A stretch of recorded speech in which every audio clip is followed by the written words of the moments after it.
Bom, pessoal, boa noite. O seminário que nós iremos apresentar hoje leva como título O papel da sinalização do receptor do fator de crescimento epidérmico nas fibroses induzidas por SARS coronavírus.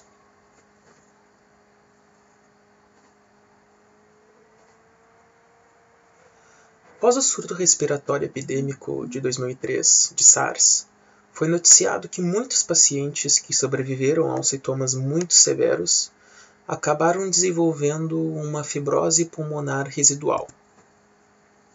Muitos níveis diferentes de fibrose também foram visualizados em autópsias de pacientes que vieram a óbito, pacientes de casos fatais. E embora esses casos de fibrose sejam observados também em outros processos virais infecciosos, aparentemente essa condição ela é mais comum de acontecer em pacientes após contraírem a infecção por SARS coronavírus. A SARS, ou também conhecida como a Síndrome Respiratória Aguda Grave, ela é causada pelo vírus respiratório altamente patogênico conhecido como SARS coronavírus.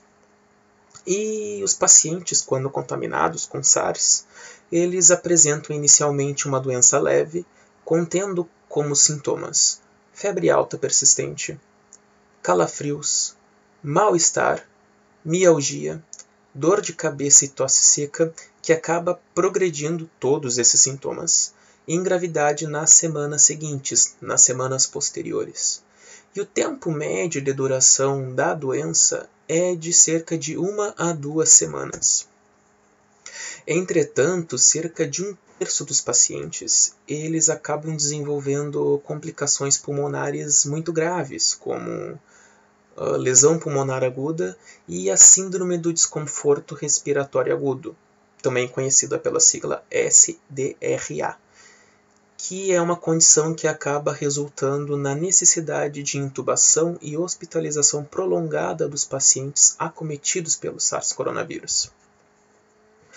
Bom, durante a fase aguda de SARS, nós temos, entre a primeira e a segunda semana 1 e 2 de infecção, o desenvolvimento de edema, a descamação epitelial das células bronquiolares ciliadas e a alta deposição de hialina nos alvéolos pulmonares. Isso acaba levando a um quadro de uma diminuição na capacidade de troca gasosa, uma troca gasosa reduzida no sistema respiratório. Entre as semanas 3 e 5, os primeiros sinais de fibrose começam a aparecer, Ocorre a deposição de fibrina e a infiltração de fibroblastos inflamatórios em células epiteliais e alveolares. E entre as semanas 6 e 8, o tecido pulmonar ele torna-se fibrótico, propriamente dito, principalmente pela deposição de colágeno, ocorrendo posteriormente proliferação celular nos alvéolos e espaços intersticiais dos tecidos pulmonares, e isso acaba entrando numa espécie de loop em que a proliferação celular no tecido pulmonar e nos espaços intersticiais acabam acarretando no desenvolvimento de cada vez mais tecido fibrótico. Bom, na imagem em questão aqui, nós vemos uma tomografia computadorizada da seção transversal de um homem de 36 anos de idade. Essa imagem foi obtida no 43º dia após a admissão do paciente no hospital e, posteriormente, no 26º dia após a alta desse mesmo paciente. E a imagem mostra evidências de fibrose, assim como grandes áreas de opacificação.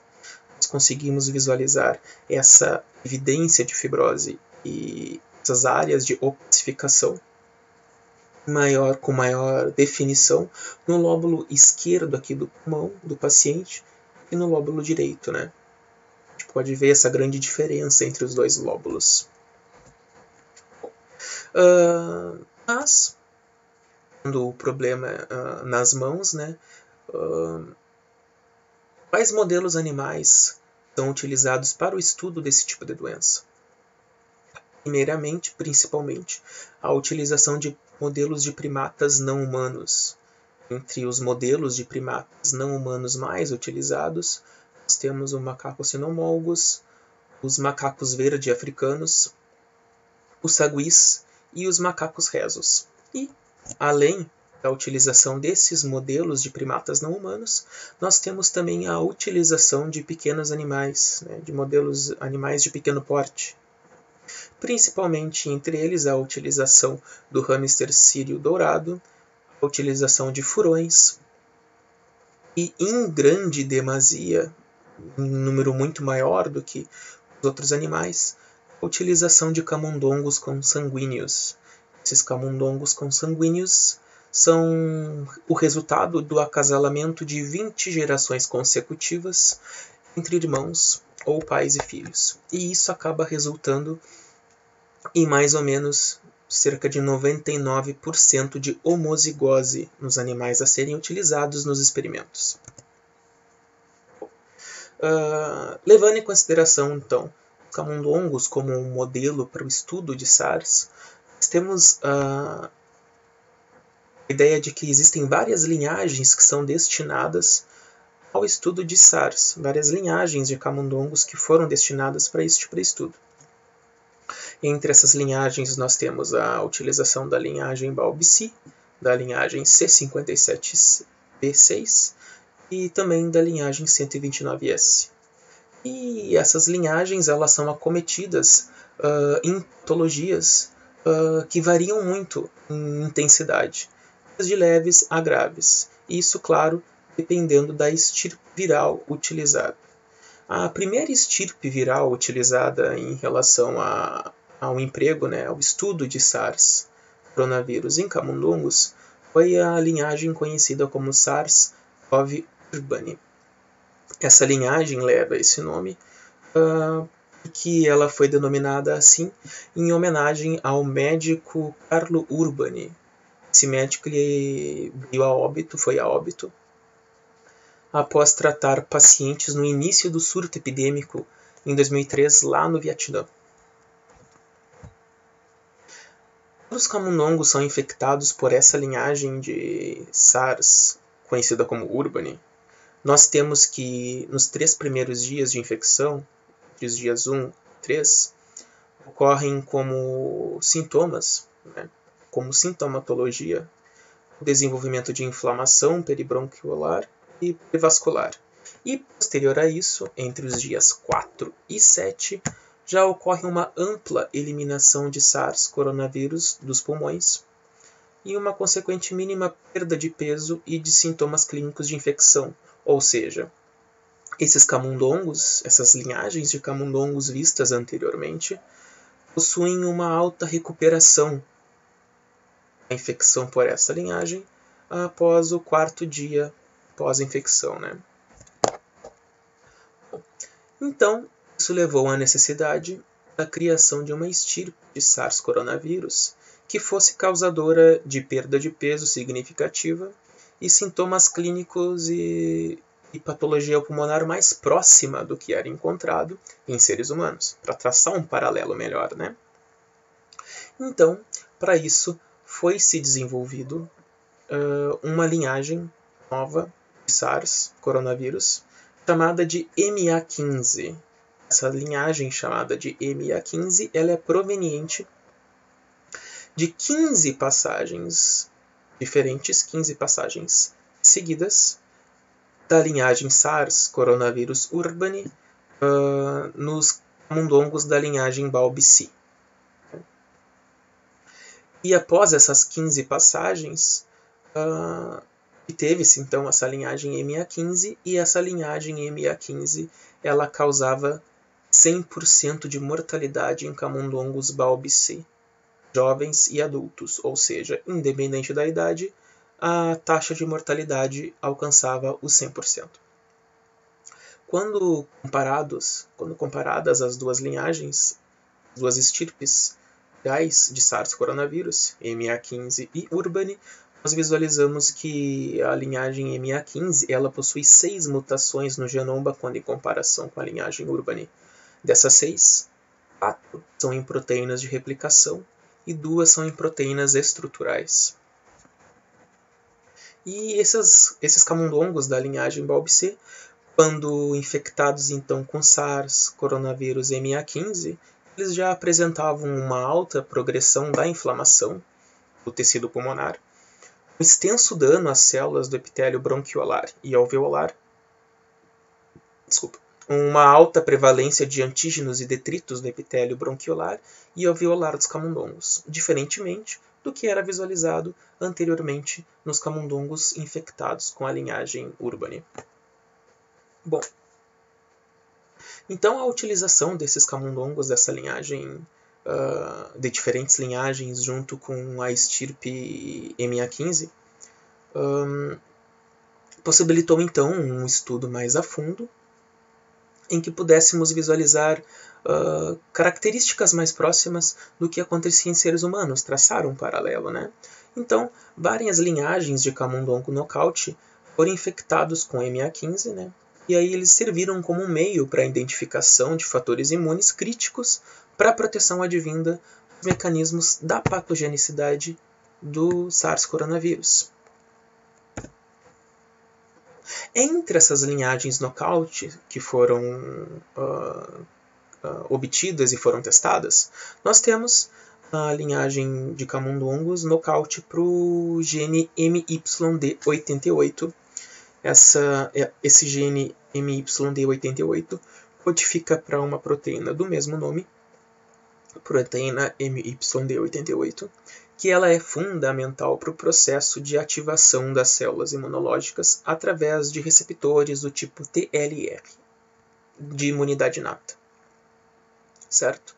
Então, os camundongos nocaute para esse gene aqui, quando infectados por MA15, eles apresentavam um aumento da inflamação pulmonar, danos nos tecidos com mortalidade superior a 90% 6 dias depois da infecção. E eles também apresentavam um aumento significativo da carga viral de SARS coronavírus no tecido pulmonar durante o curso da infecção.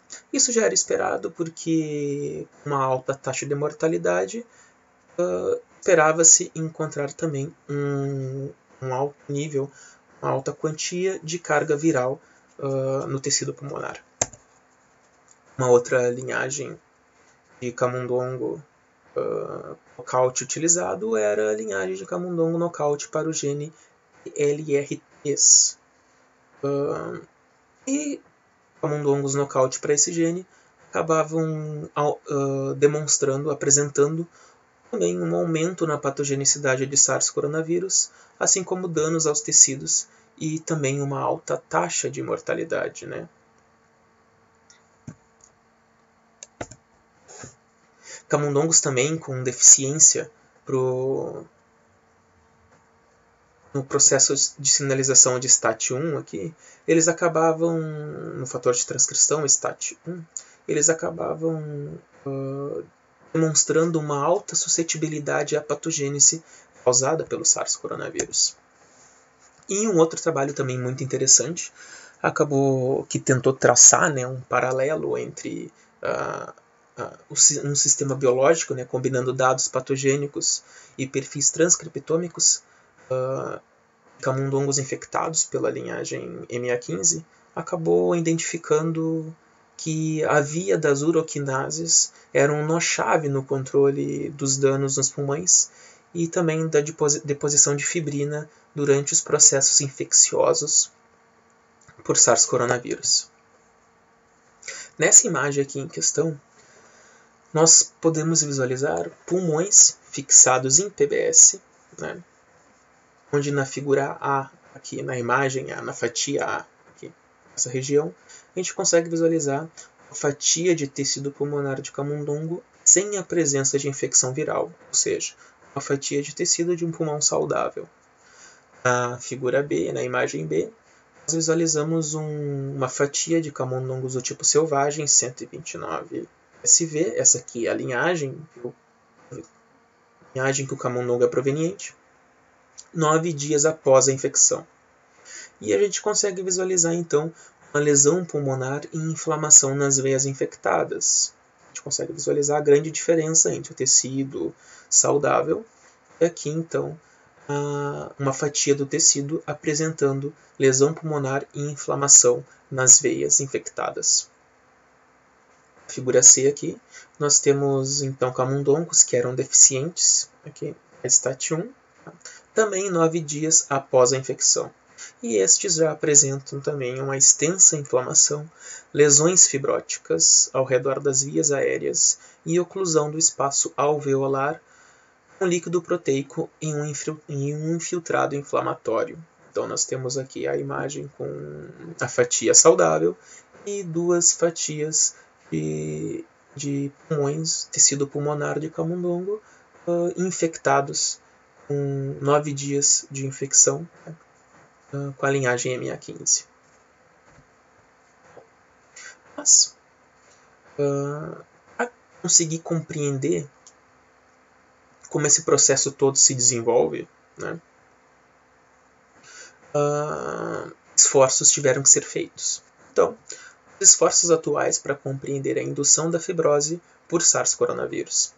Primeiramente, o mais importante a ser assimilado é como ocorre a resposta à cicatrização de feridas nos seres vivos. E esse tipo de resposta ele pode ser dividido em 3 etapas diferentes. Na etapa 1, a etapa da lesão propriamente dito, nós temos o momento em que ocorre o rompimento, né, das células epiteliais e endoteliais. Então, células epiteliais e endoteliais são interrompidas e inicia-se então uma cascata antifibrinolítica que produz um adesivo temporário na ferida. Isso a gente pode visualizar aqui nessa imagem aqui, né?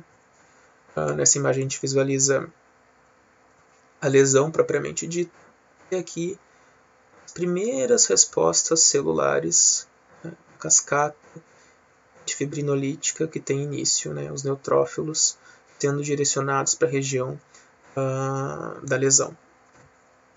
Na etapa 2, ocorre que os neutrófilos, os macrófagos e os fibrócitos acabam sendo migrados para o local, né? Eles se infiltram no local então da lesão e eles acabam secretando citocinas, que são profibróticas, que sendo então auxiliam no processo de indução de fibrose, né?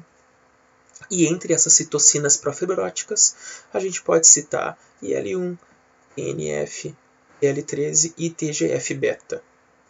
Os macrófagos e os neutrófilos também removem resíduos celulares e eliminam patógenos. Então, caso ocorra que após a ferida ocorreu a inserção de algum patógeno ou de algum tipo de resíduo celular, eles são retirados então. Ocorre a proliferação e a diferenciação dos fibroblastos em miofibroblastos, e estes são as células que coordenam o reparo da ferida em questão. E, sendo assim, os miofibroblastos acabam reconstituindo o tecido lesado, né? E na etapa 3, a etapa final, ocorre a resolução do processo de cicatrização da ferida. E os miofibroblastos se contraem para reduzir o seu tamanho, reduzir o tamanho da ferida, e acaba ocorrendo posteriormente a apoptose, que é a morte celular programada, o que diminui o número populacional desses miofibroblastos e a ferida em si é cicatrizada, é curada por si. Final, aqui na imagem a gente pode visualizar então a ferida já fechada e aqui a união dos tecidos fibróticos sendo representado no desenho. Bom, por que isso é importante? Porque a análise de biópsias pulmonares de pessoas infectadas com SARS-coronavírus, eles demonstraram uma desregulação dessa resposta de cicatrização normal de feridas. E acabou se verificando que citocinas pró-inflamatórias como IFN, IL-6, TNF, IL-18, CXCL10, MCP1 e principalmente a TGF-beta apresentavam uma alta expressão no soro de pacientes com SARS-coronavírus. Acabou verificando-se também E o TGF-beta ele foi altamente expresso em modelos de camundongos com infecções simuladas por SARS coronavírus, e isso já é semelhante ao observado também em outras infecções por outros tipos de vírus respiratórios. E sabe-se, né, que o TGF-beta ele é normalmente liberado no tecido lesado. E embora essa liberação ela leve à reparação da infecção SARS, muitas vezes a hiperativação dessa via do TGF-beta acaba levando também à promoção do desenvolvimento de fibrose pulmonar. Trabalhos anteriores também demonstraram que camundongos transgênicos que superexpressam a via do TGF-beta, eles acabavam desenvolvendo uma fibrose pulmonar grave, já que as vias de ativação do TGF-beta acabam sempre, né, levando em decorrência à produção de fibrina e colágeno, porque estão intimamente correlacionados com o processo de cicatrização. E a presença do TGF-beta nos pulmões ela é necessária para promover os fibroblastos, o desenvolvimento dos fibroblastos, que são importantes para o reparo do tecido pulmonar. No entanto, ocorre um problema que sobre níveis altos e sustentados do TGF-beta, ocorre a persistência no processo todo de reparo da ferida, e aí isso acaba acarretando em mais e mais danos, ou seja, no depósito de mais tecido fibrótico. As análises transcriptômicas dos pulmões de camundongos submetidos à MA15 acabaram demonstrando uma alta expressão das vias, né, de várias vias diferentes, né, incluindo macrófagos e indução da expressão de genes de cicatrização de feridas, né. E os genes de cicatrização de feridas, eles são liderados, né, pelo EGFR. O EGFR é o receptor do fator de crescimento epidérmico. Esses genes, então, de cicatrização, eles já são conhecidos por acabarem possuindo uma regulação baseada, então, nesse receptor, no EGFR, no receptor do fator de crescimento epidérmico. O que acaba sugerindo que a sinalização dessa proteína transmembrana ela pode desempenhar um papel importante em todo o desenvolvimento da fibrose em pacientes que contraíram SARS. Bom, mas o que é o EGFR, né? Bom, o EGFR é também nomeado como ERBB1 ou também como receptor do fator de crescimento epidérmico humano, e ela é uma proteína membro da família de tirosinas quinases receptoras, conhecidas também como receptores ERBB. Bom, e como funciona então esse receptor EGFR? Primeiramente, ocorre então a ligação de um ligante e posteriormente ele vai ser inserido no assunto. Ocorre então a ligação de um ligante a um domínio extracelular. Aqui a gente pode visualizar então a ligação de um ligante, aqui, ó, um domínio extracelular. Ligação desse ligante ao domínio extracelular acaba acarretando em alterações conformacionais da proteína, né, do EGFR. Caso aqui ocorre uma dimerização dos receptores, né, eles se juntam, ocorre essa alteração conformacional. E então aqui, ó, ligação do ligante no domínio, alteração conformacional. E os resíduos de tirosina na porção intracelular do receptor, aqui, ó, proteína transmembrana, elas são fosforiladas, aqui, ó, elas são fosforiladas, aqui ocorre a fosforilação, e isso acaba resultando na ativação da sinalização das vias MAP-quinase, AKT e JNK-quinase. Bom, então, a ativação que a gente visualizou anteriormente, aquele processo de ativação, ele pode acarretar em diferentes resultados. Entre esses resultados nós temos a inibição da apoptose, o aumento na divisão e migração celular, a ativação de respostas inflamatórias e o aumento na produção de muco. E a sinalização advinda através o EGFR ele é muito importante em tecidos que sofrem extensa renovação celular, como as camadas epiteliais da pele, pulmão e intestino, pois ela acaba levando à proliferação, à migração dos aparatos celulares necessários para a cicatrização das feridas. Como eu tinha citado anteriormente, do ligante que se liga à porção extracelular do EGFR, existem 7 deles.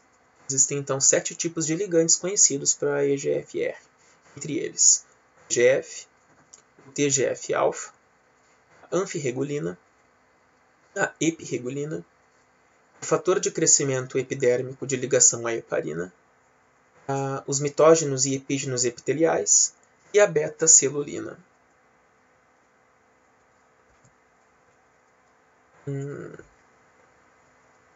Essa imagem aqui, a gente pode visualizar então os 7 ligantes de EGFR, né? Aqui estão 7. Um ligante, 2 ligantes, TGF-alfa, EPGN, EREG, aqui são as siglas referentes aos 7 ligantes que foram visualizados aqui. Aqui estão os 7, né? Todos esses ligantes, então, eles são expressos como proteínas transmembranares precursoras. Então, 7. Estruturalmente, todos esses 7 ligantes aqui, eles possuem pelo menos um módulo EGF. Esse módulo EGF, representado aqui na legenda da figura, né? Essa bolinha roxinha. Né? Então, todos os 7 ligantes, cada um deles possui pelo menos um módulo EGF. E esse módulo EGF é, então, liberado por meio da desintegrina e metaloproteinases, né? Que eles são liberados quando ocorre a necessidade da ativação da via EGFR. Né? Então ele é liberado quando necessário. Né? Esse fragmento EGF é solúvel e ele acaba servindo como ligante à ativação do EGFR, como a gente consegue visualizar aqui. Embora cada um dos 7 ligantes possua pelo menos um módulo EGF, o módulo conhecido bem como EGF possui 9 desses EGFs. Mas apenas esse primeiro módulo aqui ele é liberado e acaba servindo como um ligante para o EGFR. Né? Todos os outros ligantes possuem apenas um módulo EGF.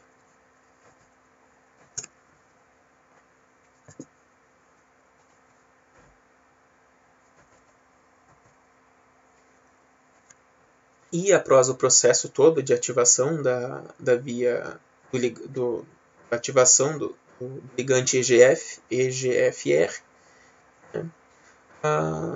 A porção C-terminal aqui, a porção intracelular do EGFR, né? Eles também são conhecidos por funcionar como um potencial cofator transcricional.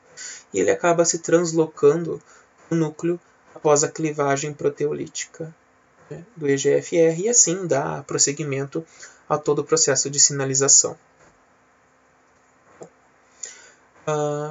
Mas mesmo assim, o processo de sinalização do EGFR no desenvolvimento da fibrose, ele é complexo. E existem evidências tanto para papéis profibróticos quanto para papéis antifibróticos. Né? Bom, em relação aos papéis antifibróticos, nós temos trabalhos que demonstram que pacientes oncológicos, quando tratados com um inibidor de tirosina quinase, acabavam desenvolvendo um aumento da doença intersticial, que funciona como uma precursora de fibrose pulmonar.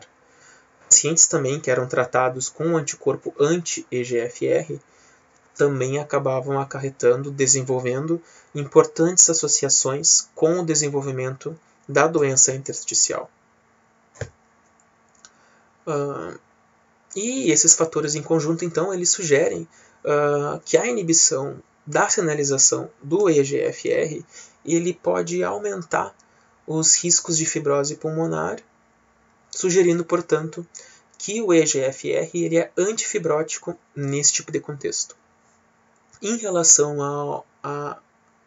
ao potencial profibrótico, nós temos trabalhos que demonstram que o TGF-beta ligante lá, é conhecido como indutor de fibrose.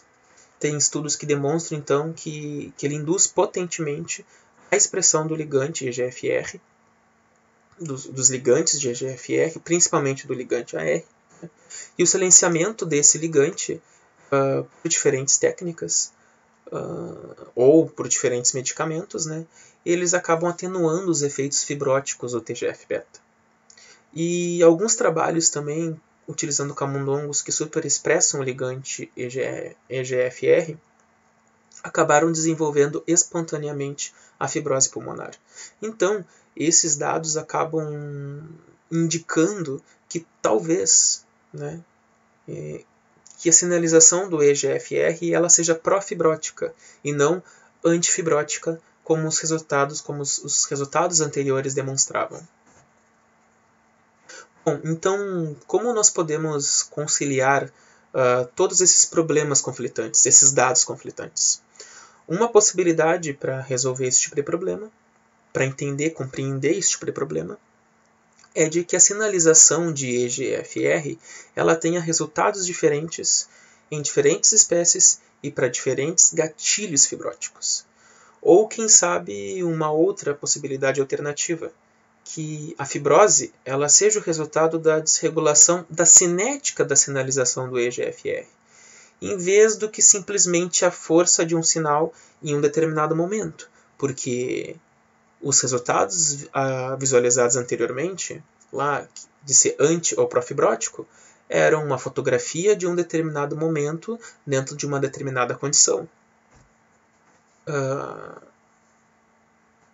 Mas a gente tem que levar em consideração sempre que a deposição do material fibrótico é um componente normal na resposta de cicatrização das feridas, mas a cicatrização não resolvida é que acaba resultando nesses processos de doença fibrótica. Aqui nessa imagem, então, a gente consegue visualizar mais ou menos um esquema demonstrando como ocorre o processo, né, de desregulação e desenvolvimento do processo de indução de fibrose, né? Aqui a gente consegue ver que existe os pulmões que são saudáveis, né? E aqui o patógeno entra em contato com eles, né? Aqui nós temos nessa imagem os pulmões já injuriados, né? Já sofrendo um processo de infecção pelo um patógeno, no caso SARS. Nós temos aqui a ativação dos receptores de EGFR de maneira normal, né? E aqui a gente consegue ver os dois tipos de coisas que pode acontecer, né? Aqui a gente tem uma resposta normal, que acaba acarretando numa resposta saudável, e os pulmões continuam saudáveis, né? A resposta é dada da maneira esperada.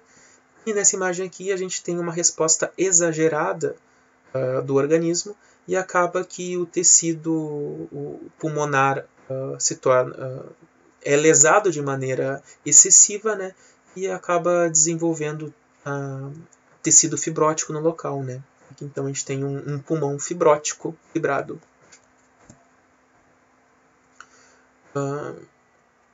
O papel, então, do EGFR na progressão da fibrose, ele foi investigado usando modelos in vivo, principalmente camundongos, como já foi citado anteriormente. E dados de trabalhos anteriores, investigando o papel do EGFR em camundongos, demonstrou que camundongos sem EGFR, ou seja, nocautes para esse gene que expressa a proteína, eles morriam no útero. E camundongos transgênicos com mutações hiperativas a EGFR, eles acabavam... mutações que eram... Mutações do tipo, mutações que são conhecidas em seres humanos, mutações que causam câncer em seres humanos e que são situadas lá no gene que codifica para a proteína transmembrana EGFR, né?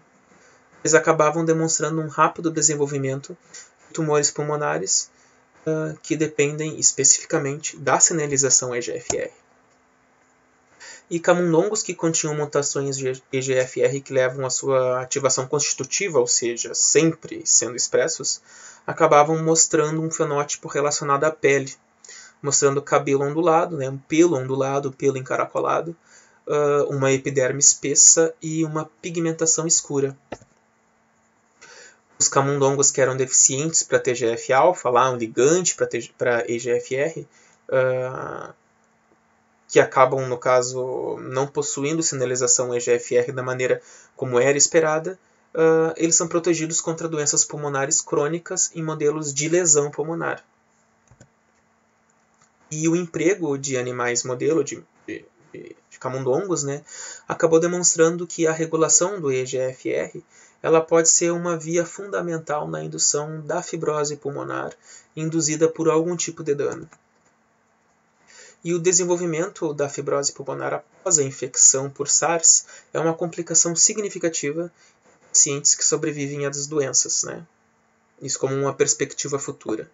E as pesquisas atuais elas são focadas principalmente nas vias de cicatrização de feridas, que acabam mediando o reparo tecidual após a lesão, especificamente a via EGFR. Também tem-se que a inibição direcionada do EGFR, as proteínas que ativam, né, essa proteína, essa via, ou as proteínas ajudantes da sinalização, elas podem fornecer, quem sabe, uma estratégia de intervenção terapêutica para os pacientes que desenvolvem fibrose pulmonar. E também seriam interessantes para compreender como o EGFR, a cicatrização das feridas e outras vias profiláticas agem após uma infecção viral. E, quem sabe, poderem levar a uma nova terapia no futuro. Muito obrigado.